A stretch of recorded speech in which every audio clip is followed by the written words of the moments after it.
and to protect all Bronxites.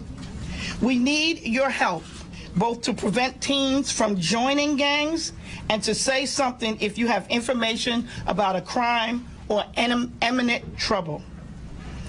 We, that being the Bronx DA, the NYPD, and the community, need to be a united front against anyone who would seek to brutalize and terrorize our residents. We will not tolerate violence, especially by gangs, on our streets or in Rikers Island. I commend the Homicide Bureau and the Narcotics and Gang Investigations prosecutors for their diligence in this case, along with NYPD detectives from Bronx Homicide and the 48th Precinct. This indictment is an early step in the criminal justice process, so I ask the community to be patient as the case takes its course. 5 of the defendants have been indicted on first-degree murder, which includes torture under Penal Law Section 125.27, Subdivision 1AX. All 12 defendants have been charged with second-degree murder, first-degree manslaughter, second-degree conspiracy, first- and second-degree gang assault, and fourth-degree criminal possession of a weapon. They were arraigned this morning before Bronx Supreme Court Justice George Villegas, and their remand has been continued. They're due back in court on October 25th, 2018. If convicted of the top charge of first-degree murder, defendants can face up to life in prison without parole.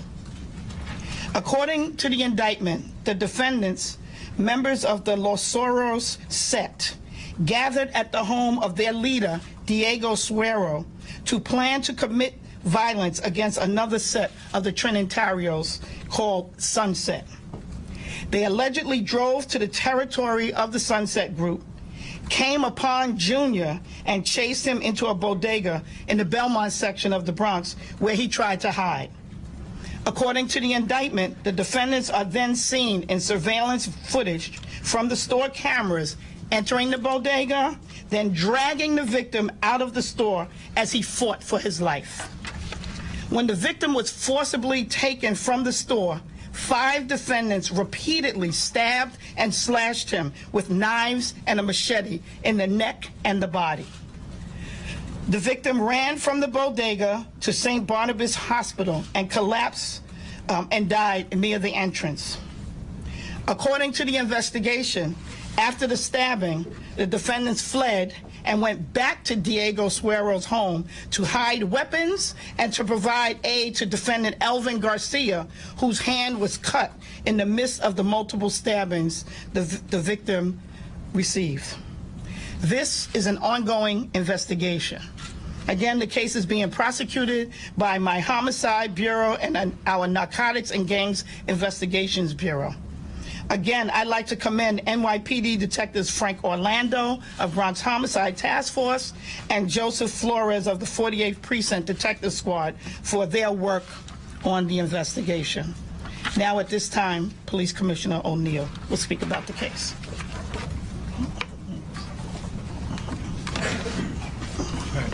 Thanks, Darcel. Good afternoon, everybody. And what you see up here is New York policing, New York law enforcement in 2018. What I mean by that is that decades of law enforcement experience assembled up here on this dais, the seamless working relationship that the NYPD has with the Office of the Bronx District Attorney, Darcel Clark, and specifically the Narcotics and Gang Investigative Bureau. And we look forward to continuing to do more work with the Bronx DA's office.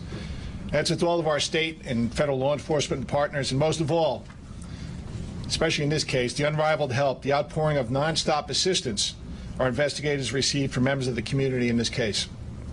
And we've arrested and indicted 12 individuals as a result. The big picture here is that a horrific crime occurred in the Belmont section of the Bronx last month.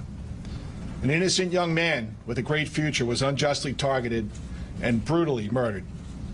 And it doesn't matter that he was wrongly targeted, that it was a case of mistaken identity. Just the notion that anyone or any group of people somehow thinks that committing such an act in New York City is okay is abhorrent at its core. It's important that we're talking about this today because I believe this is a critical moment in our history. Now is the time for all 8.6 million New Yorkers to know what the people who live and work in the area of this brutal murder already know. And that's no one needs to live in fear in New York City. No one should have to worry about their child or their elderly mother or father walking down the block at night. As a police department and as a city, we need to harness the power of all New Yorkers. It's critical that everyone understands that for our city to achieve true public safety, it's a shared responsibility. And that's what we saw here.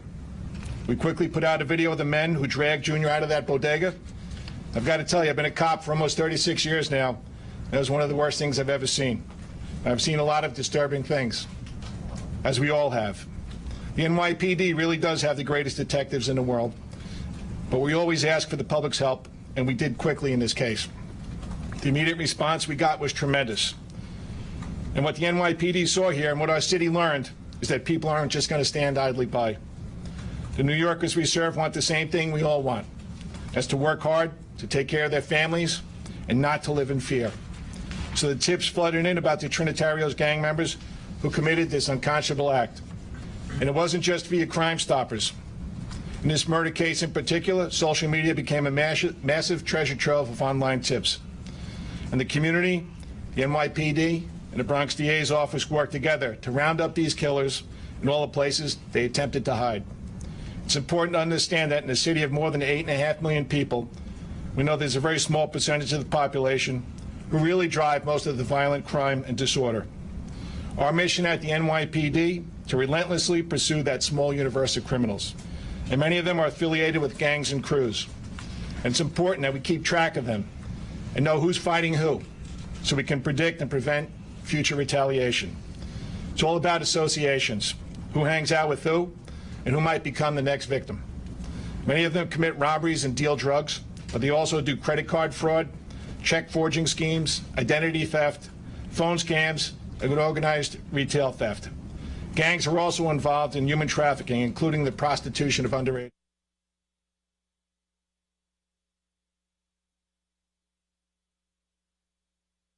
We work hard every day to know who might be targeted so we can defuse the situation and stop the killing. By working leads and leaving no stone unturned during our meticulous investigations, we build cases against criminal gang members. And the vast majority of NYPD gang arrests are authorized by prior grand jury indictments. Despite of all of our successes on this front, we couldn't save Junior from his murderers. Criminal groups continue to threaten public safety and quality of life in some New York City neighborhoods. And for our part, the NYPD will remain vigilant in the face of this threat. But as I said before, our mission is dependent on a major buy-in from the public we serve. And that's why, through neighborhood policing, we're making huge efforts to build trust and to strengthen relationships in every community.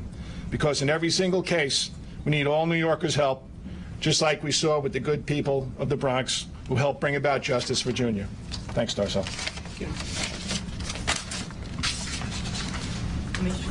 Thank you, Commissioner. We'll take your questions now. Ms. Clark and Commissioner, so much information was on social media, and it helped the detectives tremendously.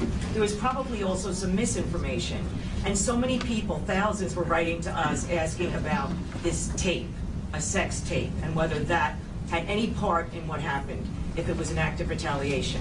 Can you say once and for all whether there was any tape involved in this case, outside of the surveillance we saw in the bodega? Right. Outside of the surveillance, there was a lot of social media, and it took a lot of time to sort out a number of those things. But as far as we know, at this time, there was no relation to any sex tape to this particular case. That was said on social media. That has not been the information that we have in our case.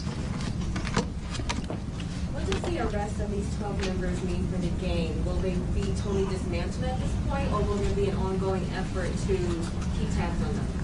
Well, there's all. You want to speak? Yeah, okay, Good afternoon. So this was one step, and clearly this was a very important step, and I couldn't thank enough the men and women of the Bronx DA's office for their help in this matter. But this is not the whole story here. Gang violence across New York City is going to continue to be targeted by the NYPD. The commissioner alluded to the predominant amount of violence that we see in New York City is still caused by gangs. Trinitario specifically. Outside of this case, I can give you an idea of some of the things that are being done. We've arrested 79, that's 79 Trinitarios in the last month in New York City. The majority for felony charges. There's been warrant sweeps conducted for Trinitarios-related individuals. And there's ongoing cases that were ongoing before this incident occurred and will continue going forward. This was one significant case involving Trinitarios, but as I said before, we're going to continue to target not just the Trinitarios, but any street gang that is involved in violence in New York City. Commissioner, it seems that the gangs are fueling a lot of the violence, the serious violence in the city. People have asked whether there may be any review of policy in the stop, question, and frisk because of all the weapons that seem to be turning up on these street corners with the stabbings. There were 4 teenagers recently stabbed or shot in Brooklyn fatally. Yeah, I mean, despite the cases that we're speaking about today and the cases that have come up recently, you know, we're still, as of this morning, we're down 3 homicides and we're down 20 shootings citywide. So stop and question is a tool that will continue to be used. Certainly not at the levels it's been used in the past, but it's an important tool for the men and women of the NYPD to use to keep the streets safe. Going back to that incident. Yeah, Mark. I'm sorry. Yeah, going back to that incident, when Junior was walking, 2 questions. Did you guys know where he was going to or coming from? And when they came upon him in that car, did they come out of the car and attack him, or did they harass him from the vehicle?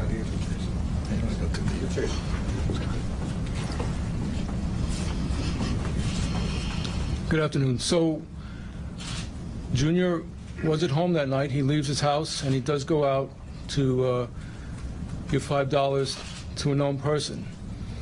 And as he's out coming back is when he's encountered by the cars and the suspects, and they engage him.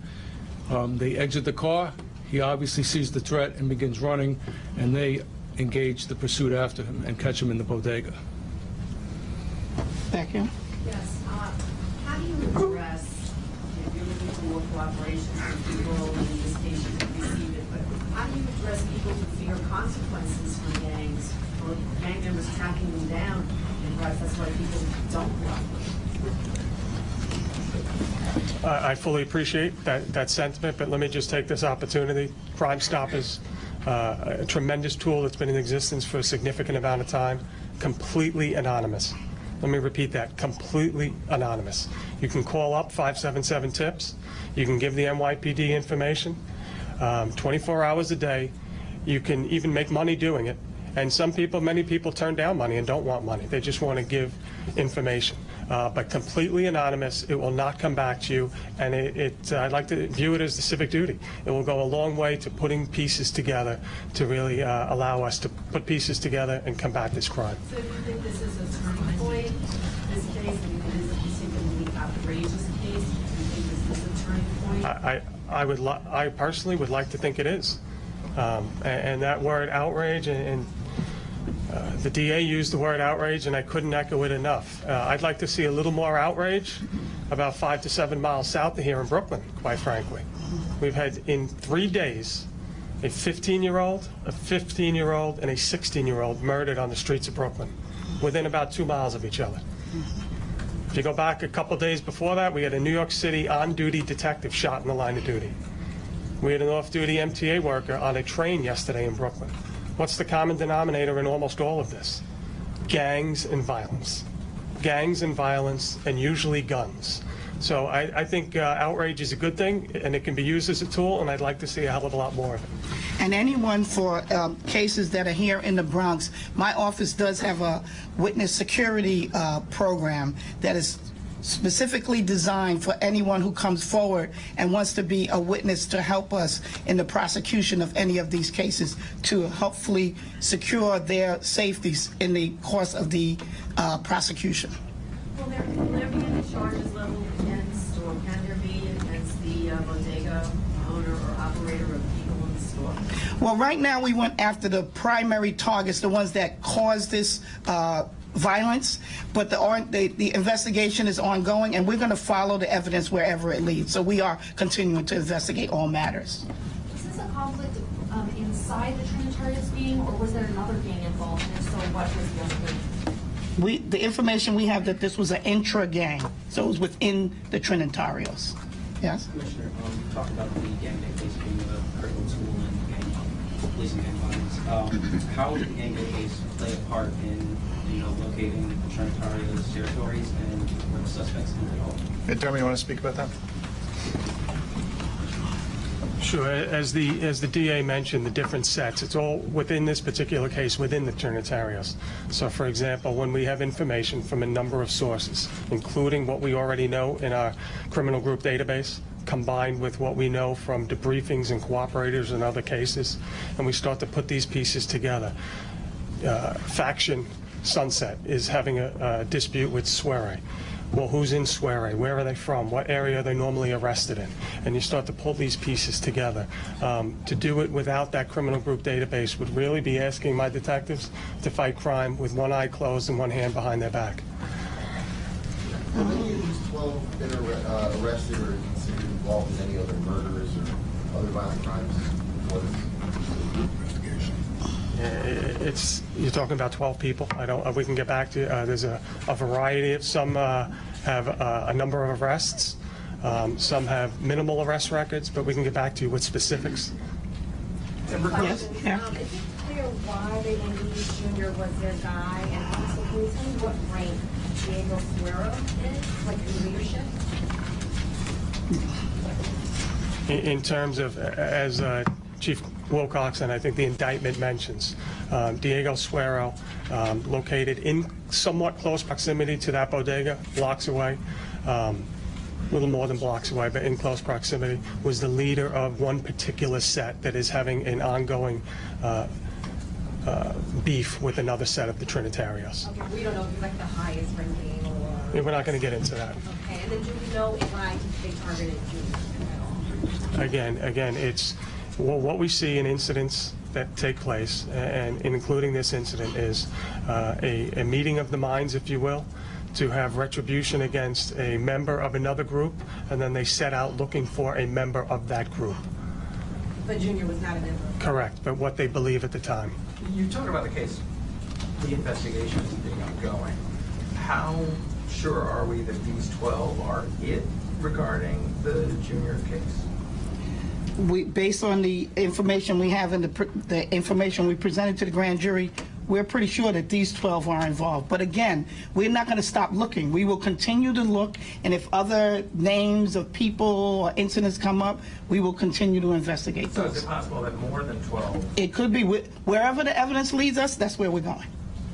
Follow up to my favorite question. How did it play a role in appointing officers to Trinitarios territories or Bronx territories?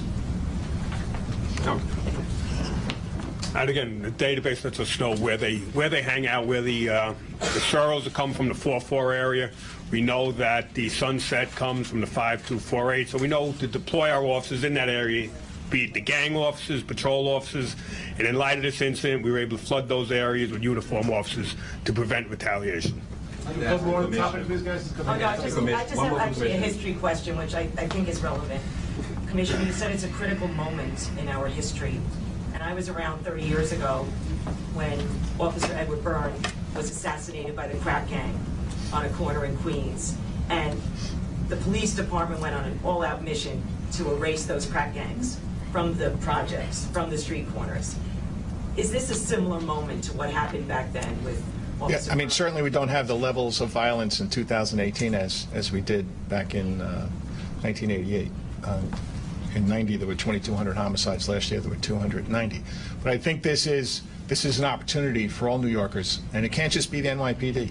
It's got to be everybody in the city. It's the DA's office. It's the the Eastern District. It's all our federal law enforcement partners. More importantly, it's got to be all 8.6 million New Yorkers. That's the turning point that I'm looking for. And in this case, there was great help in making sure that we arrested these 12 subjects, and they were indicted this morning. But we have to do more. There are pockets of violence around the city. Crime has gotten better. Homicides and shootings are way down, but we can do more. And the only way I think we can do more is to make sure everybody's involved. Commissioner, if I may follow up with you. You talked about your years of seeing that, similar to what Mary just asked. Were you at all surprised that there was no code of silence, regarding this, that a lot of times can prevent, the outcomes that you're looking at now, because people are afraid to talk? That just from a good old-fashioned cop level, were you surprised that there was no code of silence? No, in this case, no. I mean, if you just looked at the sheer brutality, I mean, if you haven't seen that video, everybody in New York City should watch that. And this is what these gangs and crews are capable of. So, no, I wasn't surprised. I wasn't surprised. On the back, please. Yeah. A lot of questions from the public in regards to an additional suspect released to the public based on reports they read. Is there any accuracy to those questions? Yeah, we're not going to get into the details of that. As Darcel said and Dermot, this case is still under investigation. Great. Thanks, guys. Okay. We can take a quick pause. Then we'll reset for additional Q&A with the police department. See you before I go, all right? Yeah, no, I'll hang around because I just want to talk about the cast of so. How are you?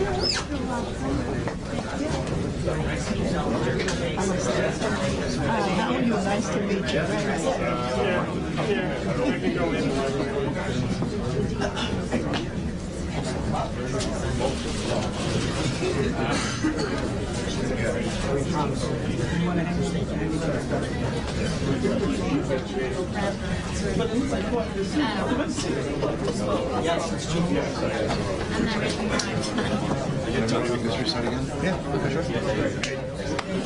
Oh, did they bring water for them? They were supposed to bring water down to them.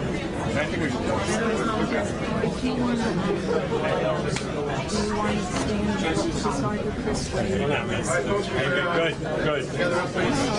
Thank you. Yeah, now we got to walk up. Yeah, never mind. So you want me to sit down?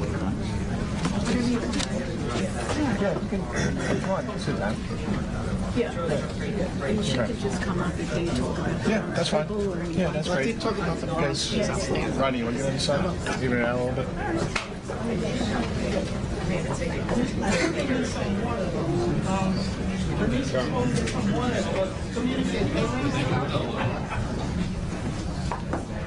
All right, thanks, folks. Okay, take some off topic. James? Thank you, Commissioner. Just a quick question about Bronx and gangs, still vaguely related. There have been some reports that the El Primero lieutenant, a person named Edilberto Santana, is he on your radar screen? No. What might be? Okay. I'll go to those. Yeah, okay. Okay. As Chief Shea said, there's ongoing investigations going on right now, so we're not going to mention anyone else that's not in custody. Yep. Did you say how many times you completed NYPD counterterror plan? Yeah, 3 or 4. Okay, Yeah. The last time I took it was a week and a half ago. I went to the state trooper's funeral up by the Finger Lakes to pay my respects. Can you say how many times you took it for transportation and how many times you took it for counterterror? Me on a counterterrorism mission? No, that's not my job. So you've only taken it for... Right, correct. The police commissioner has a very busy schedule, as you might appreciate. And sometimes to get to different places, we need to do it quickly. I want to do as much as I possibly can in one day. Juliet? Yes, regarding the letter to DOJ, have you gotten any formal response from them, or could you clarify the response received and how you're moving forward? Sure. Juliet, we have not received an official response from DOJ yet. I think there was an announcement yesterday from their press office, but Larry, if you want to talk about it a little bit, and then Kevin Richardson, our Deputy Commissioner of the Advocate's Office, will talk about what the process will be, okay? Juliet, we've been in regular contact with the DOJ really since they started at the end of 2014 or beginning of 2015. We spoke to them last week by phone. We sent them the letter with a clear path forward on Monday.